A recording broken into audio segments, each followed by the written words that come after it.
जब भी हम रियो डी जेनेरियो के बारे में सोचते हैं तो दिमाग में क्या आता है? मतलब खूबसूरत समुद्र तट, शुगर लॉफ माउंटेन और दुनिया भर के पर्यटकों की चकाचौंध, है ना? हाँ बिल्कुल। एक बहुत ही सिनेमैटिक सी तस्वीर बनती है दिमाग में। बिल्कुल। लेकिन इस सिनेमैटिक खूबसूरती के ठीक पीछे एक और रियो बसता है। एक ऐसा रियो जो शायद टूरिस्ट ब्रोशर में कभी नहीं दिखता। आप उन मलिन बस्तियों की बात कर रही हैं जिन्हें वहाँ फेवेलास कहा जाता है। एग्जैक्टली। कॉम्प्लेक्सो द मारे जैसे इलाके। और एक हालिया स्टडी के मुताबिक वहाँ के 44% निवासी, जी हाँ 44% लोग अपनी जिंदगी में कभी ना कभी गोलीबारी के बीच फंस चुके हैं। अरे बाप रे, 44% मतलब लगभग आधा इलाका। ये एक बहुत ही डरावना आंकड़ा है। बहुत डरावना। और आज के इस डीप डाइव का मकसद इसी विरोधाभास और अंधेरे के बीच से निकली एक बेहद शक्तिशाली कहानी को समझना है। मारिएली फ्रैंको की कहानी। मारिएली फ्रैंको। हाँ। हम ये समझेंगे कि मानवाधिकार सक्रियता यानी ह्यूमन राइट्स एक्टिविज्म का जमीनी सच क्या होता है। कैसे एक अकेली महिला ने इतने बड़े भ्रष्ट तंत्र की नींव हिलाकर रखती थी। बिल्कुल।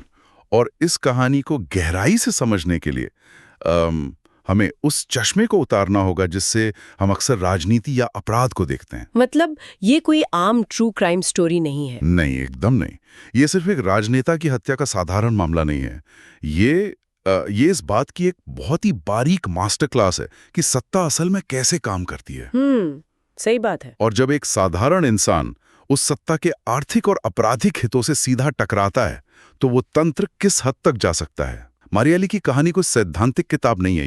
ये सर्वाइवल का एक जीता जागता दस्तावेज है। सर्वाइवल, ये बहुत सही शब्द है, क्योंकि इस टकराव की जड़ें किसी राजनीतिक गलियारे में नहीं बल्कि उसी मारे इलाके की तंग गलियों में दबी हैं। हाँ, जहां उनका जन्म हुआ था। जी, एक ऐसा माहौल जहां तनाव, डिप्रेशन और हिंसा रोजमर्रा की जिंदगी का हिस्सा है।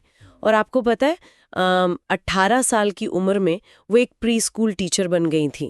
काफी कम उम्र में। हाँ, लेकिन उनकी जिंदगी उस दिन हमेशा के लिए बदल गई जब पुलिस और ड्रग तस्करों के बीच हुई एक आम गोलीबारी में उनकी एक बहुत करीबी दोस्त की जान चली गई। और मुझे लगता है कि उस भयानक त्रासदी ने ही उनके अंदर के आक्रोश को एक दिशा दी।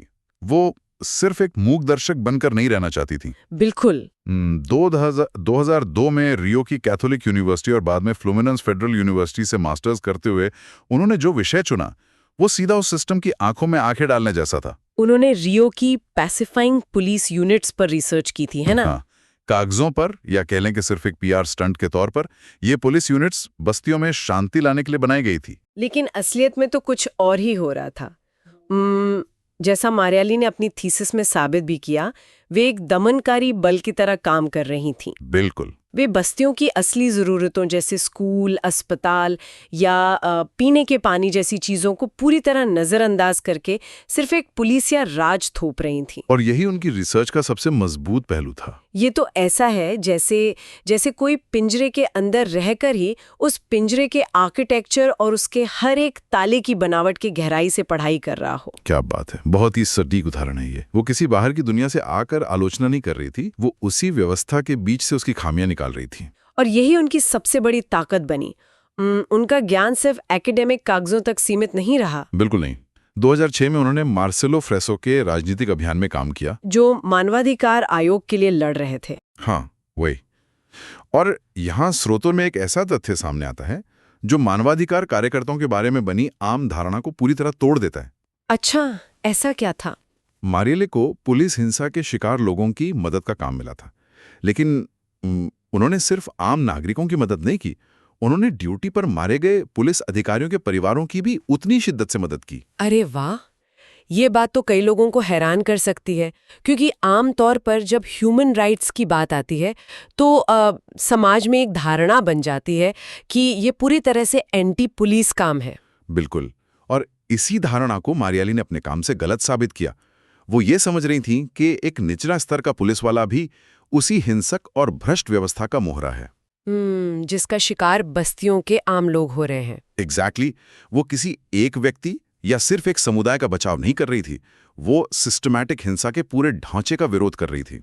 मतलब हिंसा चाहे कहीं से भी हो, वो गलत है।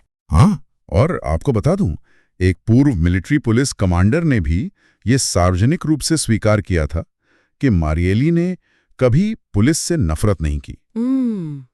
इस स्पष्ट और निष्पक्ष नजरिए ने उन्हें जनता के बीच एक गजब की लोकप्रियता दी। 2016 के सिटी काउंसिल चुनावों में उन्हें 46,000 से अधिक वोट मिले। 46,000? ये कोई छोटा नंबर नहीं है। बिल्कुल नहीं। वो रियो में 5वीं और पूरे देश में दूसरी सबसे ज्यादा वोट पाने वाली महिला उम्मीदवार बन गई। और काउंसिल में जाने के बाद वो चुपचाप नहीं बैठी? एकदम नहीं। उन्होंने महिलाओं के खिलाफ हिंसा रोकने और उनके प्रजनन अधिकारों की रक्षा के लिए 16 बिल पेश किए।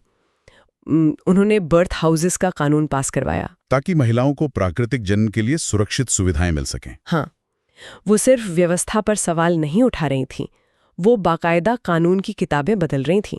लेकिन कानून बदलना और हर दिन तीखे सवाल पूछना सत्ता के गलियारों में बैठे कुछ लोगों को बहुत चुभने लगा था। और यहीं से कहानी में एक बहुत डार्क मोड़ आता है। हाँ, फरवरी 2018 में जब रियो में भारी हिंसा के कारण सैन्य हस्तक्षेप लागू हुआ, तो मारिएली को उन सैन्य बलों की निगरानी करने वाली समिति का रिपोर्टर बना दिया गया। मतलब अब उनके पास एक आधिकारिक मंच आ गया था। बिल्कुल। और उन्होंने सीधे तौर पर 41वीं मिलिट्री पुलिस बटालियन की क्रूरता को बेनकाब करना शुरू कर दिया। ये वही बटालियन है ना जिसके नाम शहर में सबसे ज्यादा हत्याएं दर्ज थीं? जी हाँ। और मारिएली ने खुलेआम उन्हें मौत का दस्ता कहना शुरू कर दिया था। अरे बाप रे, इतने ताकतवर लोगों से सीधा पंगा लेना। इसी बेबाकी ने एक अदृश्य और खतरनाक तंत्र को सक्रिय कर दिया, जिसने 14 मार्च 2018 की उस काली रात की पटकथा लिखी। इस घटना का विवरण तो किसी डार्क क्राइम थ्रिलर फिल्म के सीन जैसा लगता है। रात के 9 बज चुके थे। मारिएली लापा इलाके में एक इवेंट से लौट रही थी। हाँ, young black women reshaping structures नाम का इवेंट था। वो अपनी कार में पीछे की सीट पे बैठी थी। कार उनका ड्राइवर एंडरसन गोम्स चला रहा था और साथ में उनकी असिस्टेंट फर्नांडा चावेज भी थी। फिर एस्टासियो इलाके में जब उनकी कार एक रेड लाइट पर रुकी, तो एक सिल्वर रंग की शेवरले कोबाल्ट कार उनके ठीक बगल में आकर रुकी। और फिर बिना किसी चेतावनी के उस कार की खिड़की खुली और 10 से ज्यादा गोलियां दागी गईं। हे भगवान! मारिएली को सिर में 3 और गर्दन पर 1 गोली लगी। ड्राइवर एंडरसन को पीठ में 3 गोलियां लगी। दोनों की मौके पर ही मौत हो गई होगी। हाँ, असिस्टेंट फर्नांडा किसी तरह नीचे छुपकर अपनी जान बचा पाई। लेकिन यहाँ सबसे ध्यान देने वाली बात यह है कि हमलावरों ने कार से एक भी चीज नहीं चुराई। मतलब ये कोई सड़क छाप लूटपाट नहीं थे, ये एक सधी हुई सुनियोजित हत्या थी, एक मिलिट्री ग्रेड असैसिनेशन। बिल्कुल। और जिस हथियार से गोलियां चलीं वो कोई आम बंदूक तो थी नहीं, वो एक HK MP5 सबमशीन गन थी, जो कि 800 राउंड प्रति मिनट की रफ्तार से गोलियां दाग सकती है। सबसे भयानक विडंबना तो ये है कि जो गोलियां मारी गेली के शरीर में धंसी। हाँ, जांच में क्या पता चला? पता चला कि वे फेडरल पुलिस की एक चोरी हुई खेप का हिस्सा थी। मतलब एक चुनी हुई जनप्रतिनिधि की हत्या के लिए उसी देश के पुलिस की गोलियों का इस्तेमाल किया गया। ये विडंबना ही इस बात का सबसे बड़ा सबूत है कि ये साजिश कितनी गहरी थी।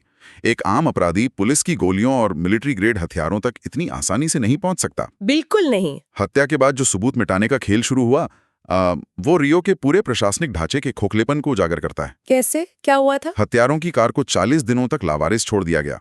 शवों का एक्सरे तक नहीं किया गया। क्या? लेकिन वो तो फोरेंसिक जांच का पहला और सबसे बुनियादी कदम होता है। बिल्कुल। और तो और, क्राइम सीन के आसपास लगे सिटी हॉल के कैमरे हत्या से कुछ दिन पहले ही रहस्यमयी तरीके से बंद हो गए थे। ये तो हद है।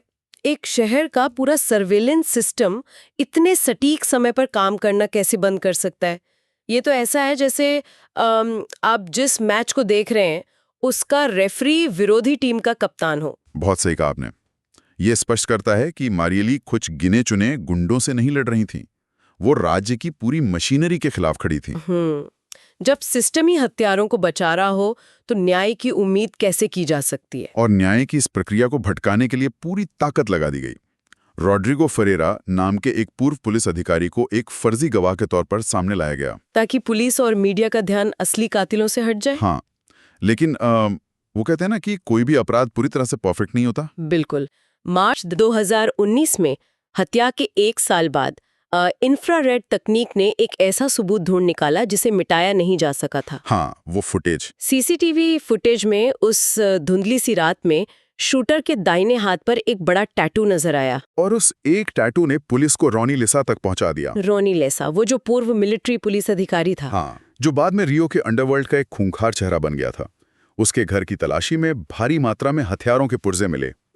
और उसके साथ कार चलाने वाले एलसीओडी कीरोस को भी गिरफ्तार किया गया। सही कहा, ये दोनों उस रात के ट्रिगर मैन थे। लेकिन असली सवाल ये था कि वो दिमाग किसका था जिसने इन हत्यारों को सुपारी दी? हाँ, मास्टरमाइंड कौन था? हाँ, रॉनी लेसा और एलसीओ ने सालों तक चुप्पी साधे रखी। लेकिन 2024 में जब उन्होंने अपनी सजा कम करवाने के लिए प्ली बार्गेन का सहारा लिया, तब असली नाम सामने आए। हाँ, और जो नाम सामने आए उन्होंने पूरे ब्राजील को सन्न कर दिया। इनमें स्टेट कोर्ट ऑफ ऑडिटर्स के सदस्य डोमिंगोस ब्रिजाओ, संघीय प्रतिनिधि चिकिन्गो ब्रिजाओ और सबसे चौंकाने वाला नाम रियो के तत्कालीन पुलिस चीफ रिवाल्डो बारबोसा। अरे बाप रे, वही पुलिस चीफ जिस पर पूरे शहर में हत्याओं और अपराधों को रोकने की जिम्मेदारी थी। बिल्कुल, जिस आदमी पर इस हत्या की निष्पक्ष जांच की जिम्मेदारी थी वही इसका मास्टरमाइंड था। लेकिन यहाँ एक सवाल उठता है, ये हत्या सिर्फ इसलिए तो नहीं हुई होगी कि मारियाली के राजनीतिक विचार उनसे अलग थे? नहीं, विचारधारा तो सिर्फ एक पर्दा है। असली खेल तो रियो के पश्चिमी क्षेत्र में चल रहे जमीनों के अवैध कब्जे और रियल एस्टेट के अरबों डॉलर के व्यापार का था। पैसे और लालच का खेल। यहाँ हमें रियो के मिलिशिया के काम करने के तरीके को समझना होगा। ब्राजील के संदर्भ में मिलिशिया कोई आम सड़क के गुंडे नहीं है। तो वो कौन है? ये अक्सर पूर्व पुलिस वाले, सेना के जवान या भ्रष्ट अधिकारी होते हैं जो अपनी वर्दी के रौब और सरकारी तंत्र की अंदरूनी जानकारी का इस्तेमाल करके अपना माफिया चलाते हैं। अच्छा, तो वो जमीनों पर कब्जा करते हैं? हाँ, वो सरकारी और निजी जमीनों पर अवैध कब्जा करते हैं और वहां बड़े रियल एस्टेट प्रोजेक्ट्स खड़े करते हैं। और मारियाली ने एक बिल पेश किया था जो इन अवैध कब्जों को नियमित करने की बात करता था। वो स्थानीय निवासियों को जागरूक कर रही थी कि वे इन मिलिशिया के प्रोजेक्ट्स को अपना पैसा ना दें। एग्जैक्टली, अगर मारियाली अपने मकसद में कामयाब हो जाती तो इन मिलिशिया और उनके राजनीतिक आकाओं के मुनाफे का एक बहुत बड़ा जरिया हमेशा के लिए खत्म हो जाता। तो अंततः ये विचारधारा की लड़ाई नहीं थी, ये सीधे तौर पर माफिया के मुनाफे और रियल एस्टेट के व्यापार को रोकने की कीमत थी। बिल्कुल, और शायद इसीलिए पुलिस चीफ रिवाल्डो बारबोसा ने यह सुनिश्चित किया कि मारियाली की हत्या सिटी काउंसिल के रास्ते में न हो। रुकिए, अगर हत्या सिटी काउंसिल जाते वक्त या उनके दफ्तर के ठीक बाहर होती तो क्या ये तुरंत एक बहुत हाई प्रोफाइल राजनीतिक मामला बन जाता? हाँ, और अगर ये एक संघीय स्तर का राजनीतिक मामला बन जाता तो नियम के मुताबिक जांच शायद सीधे फेडरल पुलिस के पास चली जाती। अच्छा, इससे रियो के पुलिस चीफ यानी खुद रिवाल्डो बारबोसा के हाथ से केस का कंट्रोल पूरी तरह छिन जाता। ये एक बहुत ही अहम कड़ी है जो इस पूरी साजिश की गहराई को दर्शाती है। वो चाहता था कि ये एक आम सड़क हत्या जैसी लगे ताकि जांच उसी के पास रहे और वो सबूत मिटा सके। इसीलिए लापा वाले इवेंट के बाद का समय चुना गया। इसके लिए महीनों तक मारियाली की दिनचर्या की जासूसी की गई होगी। बिल्कुल, बाकायदा एक ट्रैकर खरीदा गया, हथियारों को छुपाने के लिए वेदरप्रूफ बॉक्स का इंतजाम हुआ और जांच की निगरानी के लिए ब्राजील की खुफिया एजेंसी तक का इस्तेमाल किया गया। एक सरकारी खुफिया एजेंसी का इस्तेमाल एक जनप्रतिनिधि के खिलाफ, ये अपने आप में साबित करता है कि मारियाली का प्रभाव कितना बड़ा था। हाँ, लेकिन इन भ्रष्ट नेताओं ने एक बहुत बड़ी गलती कर दी। वो क्या?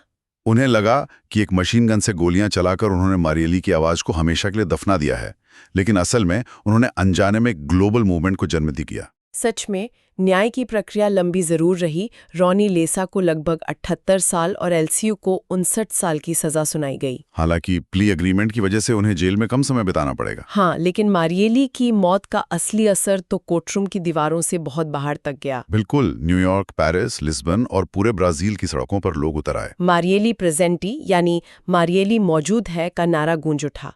उनकी शहादत ने ब्राजील की राजनीति का चेहरा ही बदलना शुरू कर दिया। और आंकड़े भी यही बताते हैं। मारियाली की मौत के तुरंत बाद के चुनावों में अश्वेत महिलाओं और LGBTQIA+ समुदाय के लोगों की राजनीति में उम्मीदवारी अचानक बहुत तेजी से बढ़ गई। जो लोग पहले इस हिंसक और भ्रष्ट तंत्र से डर कर राजनीति से दूर रहते थे, वे अब मारियाली के अधूरे काम को पूरा करने के लिए मैदान में आ गए। उन्होंने एक आवाज को दबाने की कोशिश की, लेकिन उस एक शहादत ने हजारों नई मारियाली पैदा कर दी। मतलब अब वो सिर्फ रियो की एक स्थानीय नेता नहीं है, बल्कि सामाजिक न्याय का एक वैश्विक प्रतीक बन चुकी हैं। और यही मानवाधिकार सक्रियता की सबसे बड़ी जीत है।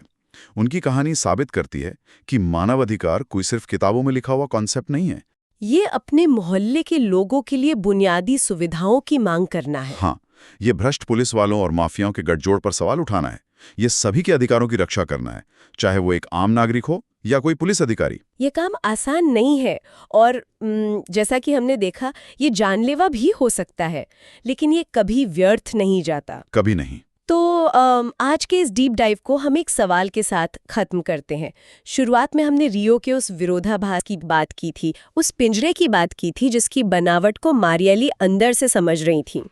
एक बार जरा गहराई से सोचिए, अगर रियो डी जनेरियो की एक मलिन बस्ती से निकली एक साधारण सिटी काउंसलर सिर्फ अपना काम इतनी ईमानदारी और निडरता से करके एक इतने बड़े भ्रष्ट तंत्र को इतना खौफजदा कर सकती है कि उन्हें उसे रोकने के लिए एक मिलिट्री ग्रेड साजिश रचनी पड़े और उसकी मौत पूरी दुनिया में एक आंदोलन खड़ी कर दे। बिल्कुल।